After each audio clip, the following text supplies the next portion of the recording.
ಸ್ನೇಹಿತರೆ ನಮಸ್ಕಾರ, ನಾನು ರವೀಂದ್ರ ಜೋಶಿ. ಕೇರಳದಲ್ಲಿ ಯಾವ ಸರ್ಕಾರ ಇದೆ? ಕೇರಳದಲ್ಲಿ UDF ಸರ್ಕಾರ ಇದೆ, ಕಾಂಗ್ರೆಸ್ ಸರ್ಕಾರ ಇದೆ ಅಂತ ಎಲ್ಲರೂ ಭಾವಿಸಿದ್ದಾರೆ. ವಾಸ್ತವವಾಗಿ ಅಲ್ಲಿ ಸರ್ಕಾರ ಇರೋದು IUMLನ ಸರ್ಕಾರ ಇದೆ, ಅಂದರೆ ಇಂಡಿಯನ್ ಯೂನಿಯನ್ ಮುಸ್ಲಿಂ ಲೀಗ್ನ ಸರ್ಕಾರ ಇದೆ.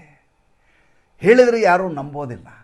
ಆದರೆ ವಾಸ್ತವವಾಗಿ ಈಗ VD ಸತೀಶನ್ ಯಾವ ರೀತಿ ನಡೆದುಕೊಳ್ತಾ ಇದ್ದಾರೆ ಅಂದರೆ, ಕಾಂಗ್ರೆಸ್ಸನ್ನು ಅಕೌಂಟಿಗೆ ಹಿಡಿದಿಲ್ಲ, ಲೆಕ್ಕಕ್ಕೆ ಹಿಡಿದಿಲ್ಲ.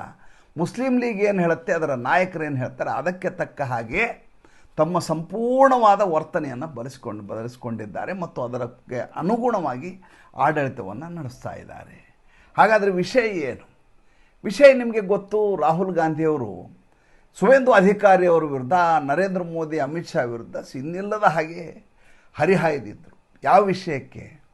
ಯಾವಾಗ ಸುವೇಂದು ಅಧಿಕಾರಿ ಗೆದ್ದು ಮುಖ್ಯಮಂತ್ರಿ ಆದರೂ ತಮ್ಮ ಸೆಕ್ರೆಟರಿಯನ್ನಾಗಿ ಚುನಾವಣಾಧಿಕಾರಿಯಾಗಿದ್ದಂಥ, ಅತ್ಯಂತ ದಕ್ಷತೆಯಿಂದ ಪಾರದರ್ಶಕವಾಗಿ ನಿಷ್ಪಕ್ಷಪಾತವಾಗಿ ಚುನಾವಣೆಯನ್ನು ನಿಭಾಯಿಸಿದ್ದಂಥ ಮನೋಜ್ ಕುಮಾರ್ ಅಗರ್ವಾಲ್ ಅವ್ರನ್ನ ತನ್ನ ಸೆಕ್ರೆಟರಿಯನ್ನಾಗಿ ಮಾಡಿಕೊಂಡ್ರು. ಹಾಗೆ ಮಾಡಿಕೊಂಡ ತಕ್ಷಣ ರಾಹುಲ್ ಗಾಂಧಿ ಇದು ಚುನಾವಣೆಯಲ್ಲಿ ಸಹಾಯ ಮಾಡಿದ್ದಕ್ಕೆ ನೀಡಿದಂಥ ಬಕ್ಷೀಸು, ಇನಾಮು, ಹೇಗೆ BJP ಚುನಾವಣಾಧಿಕಾರಿಗಳನ್ನ ಬಳಸಿಕೊಂಡಿದೆ ಅನ್ನುವುದಕ್ಕೆ ಇದಕ್ಕಿಂತ ಒಳ್ಳೆಯ ಉದಾಹರಣೆ ಸಿಗಲಿಕ್ಕೆ ಸಾಧ್ಯ ಇಲ್ಲ. ಓಟ್ ಚೋರಿಗೆ ಸಿಕ್ಕಂಥ ಬಹುಮಾನ ಇದು ಅಂತ ಇನ್ನಿರದ ಹಾಗೆ ಕಿರುಚಾಡಿದ್ರು, ಮಾಧ್ಯಮದವರು ಇದ್ರಿಗೆ ಹೇಳ್ಕೊಂಡಿದ್ರು, ಟ್ವೀಟ್ ಮಾಡಿದ್ರು. ಈಗ VD ಸತೀಶನ್ ತನ್ನ ಸೆಕ್ರೆಟರಿಯನ್ನಾಗಿ ಯಾರನ್ನು ಮಾಡಿಕೊಂಡಿದ್ದಾರೆ? ಆತನ ಹೆಸರು ರತನ್ ಯು ಕೇಳ್ಕರ್ ಅಂತ. ರತನ್ ಯು ಕೇಳ್ಕರ್ ಕೇರಳದ ಚುನಾವಣಾ ಅಧಿಕಾರಿಯಾಗಿದ್ದು, ಮುಖ್ಯ ಚುನಾವಣಾ ಅಧಿಕಾರಿಯಾಗಿದ್ದು ಮೊನ್ನೆ ನಡೆದಂಥ ವಿಧಾನಸಭಾ ಚುನಾವಣೆಯಲ್ಲಿ.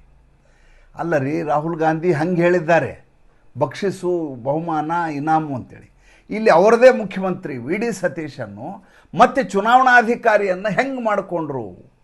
ಮಾಧ್ಯಮದವರು ಈ ಪ್ರಶ್ನೆ ಕೇಳಿದ್ರು. ಅಲ್ಲ ಸ್ವಾಮಿ, ನಿಮ್ಮ ಹೈಕಮಾಂಡ್ ಈ ರೀತಿ ಹೇಳ್ದ, ನೀವು ಹೆಂಗೆ ಕಾನೂನಿನಲ್ಲಿ ಎಲ್ಲಿ ತಗೋಬಾರ್ದು ಅಂತ ಚುನಾವಣಾಧಿಕಾರಿಯನ್ನು ಕಾರ್ಯದರ್ಶಿಯನ್ನಾಗಿ ತೆಗೆದುಕೊಳ್ಳಬಾರ್ದು ಅಂತ ಎಲ್ಲಿದೆ ನನಗೆ ತೋರಿಸಿ ಅಂತ VD ಸತೀಶನ್ ಕೇಳಿದರು.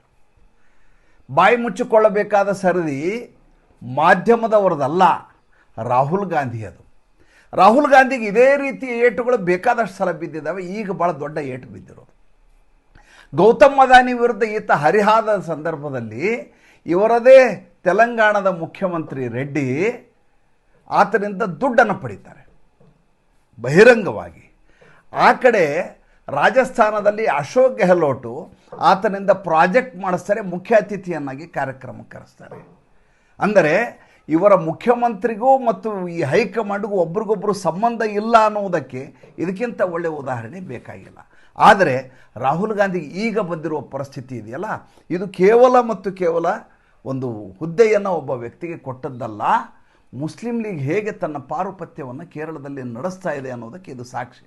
VD ಸತೀಶನ್ ಏನೋ ಬಂದ ತಕ್ಷಣ ಹೋಗಿ ಸೋನಿಯಾ ಗಾಂಧಿ, ಪ್ರಿಯಾಂಕಾ ವಾಡ್ರಾ, ರಾಹುಲ್ ಗಾಂಧಿ ನಿಲ್ಲಿಸ್ಕೊಂಡು ಬೊಕ್ಕೆ ಕೊಟ್ಟು ಫೋಟೋ ತೆಗೆಸ್ಕೊಂಡ್ರು.